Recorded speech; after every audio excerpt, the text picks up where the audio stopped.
ამოვქოქე ნადირი ლილო არენაზე. დამატებული აქვს ხელის მუხრუჭი, ეს კლასიკური სტანდარტული ძველ სტილზე არის ამოსაწევი, მაგრამ რეალურად არის ელექტრონული. შეგიძლია drift brake გააქტიურო და როგორც ჩვეულებრივი მუხრუჭი drift car-ში რომ იყენია ჰიდრაულიკური, ისე მუშაობს, უბრალოდ ელექტრონული არის.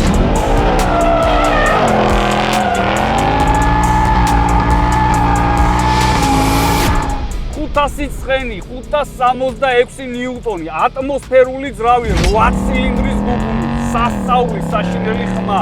არ შემიძლია ემოციებს ვერ ვალავ, იმიტომ რომ ამ ტექნიკურ გზაზე მაგრად ვერთობ.